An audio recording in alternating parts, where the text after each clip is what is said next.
Hey, if you're a business owner, you know your website is basically your digital front door. But what if that door takes way too long to open? Today, we're diving into something that could literally make or break your online success: website speed. So, how fast is fast enough? Well, the answer might actually surprise you. Let's get into it. I want you to remember this number, 3. 3 seconds, that's it. In the online world, 3 seconds isn't just a moment in time, it's practically an entirety. It is the entire window you have to grab a customer's attention before, poof, they click away, probably forever. And look, this isn't just a friendly suggestion, it's the harsh reality of doing business online. If your website feels slow, potential customers are going to assume your business is slow, or worse, that it's unprofessional. They're just not going to wait around. They'll just close the tab and head straight to your competitor. So let's reframe this. This isn't really a tech problem, it's a business problem. That 3-second loading time? It isn't just a tiny delay, it's a locked door standing between you and your next sale. Think about it like this. Your website is your storefront. A fast site is like walking into a shop and getting instant, friendly service. But a slow site? That's the same as walking in, seeing one cashier and a line that snakes all the way out the door. You'd turn around and leave, right? Of course you would. And your online customers? They do the exact same thing. You know, the impact here goes way beyond just one lost visitor. A slow website creates this ripple effect, and it quietly hurts your business in ways you might not even realize are happening. Okay, so it all starts with Google. Google's main goal is to give its users the best possible experience, and a huge part of that is sending them to fast websites. So if your site is slow, Google will actually push you down in the search results, which means fewer people even find you in the first place. Now, for your customers around the world, the experience is even worse.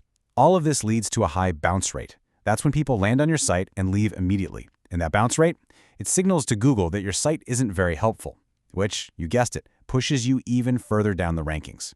It's this vicious cycle that just quietly eats away at your online credibility. So here's what it all boils down to. We have to stop thinking about website speed as a job for the IT person. This is a core business issue. A slow website is actively putting the brakes on your growth, on your revenue, and on your ability to compete. But here's the good news. You can totally fix this, and you do not need to be a coding genius to do it. There are basically 4 keys to unlocking a much faster website. Let's break them down. First up, image compression. We all love having these beautiful, high-quality images on our sites, but man, they are often huge files that just take forever to load. So think of it like using one of those vacuum-sealed bags when you pack a suitcase. You get to bring all your favorite clothes, but they take up a tiny fraction of the space. That's exactly what image compression does for your website's pictures. Next, let's talk about caching. Now, I know this sounds super technical, but I promise the idea is really simple. Basically, your website remembers a visitor, so when they come back, it doesn't have to reload every single thing from scratch. It's kind of like having a favorite barista who sees you walk in the door and just immediately starts making your usual order. It's fast, it's efficient, and it makes the customer feel welcome. Third, let's talk about plugins. Now, if you use WordPress, you know plugins can add some really cool features, but having too many of them can seriously bog your site down. Each one is another little job your website has to do. Just think of it like a cluttered desk.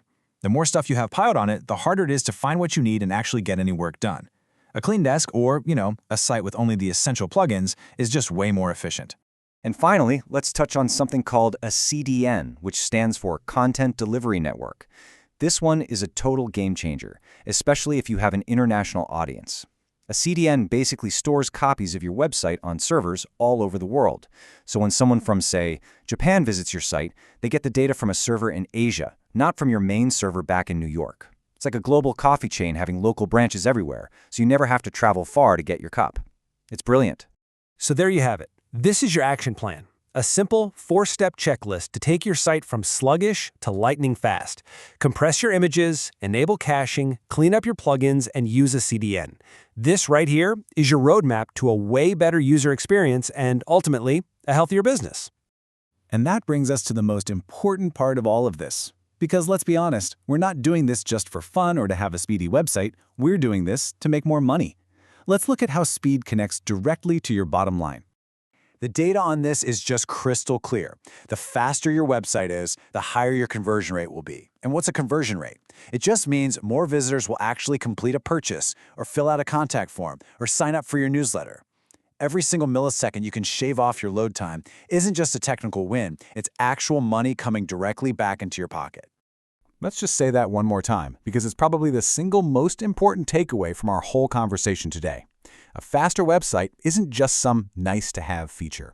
It is a powerful sales and marketing tool. It builds trust, it makes you more visible, and it directly translates into more revenue. Period. So I'll just leave you with this question to think about. After everything we've talked about, really consider your own site. How fast is it, really? And maybe more importantly, how many potential customers, how much potential revenue are you losing every single day just because you're making people wait? The race for customers is won in seconds. You need to make sure you're the one who is first across that finish line.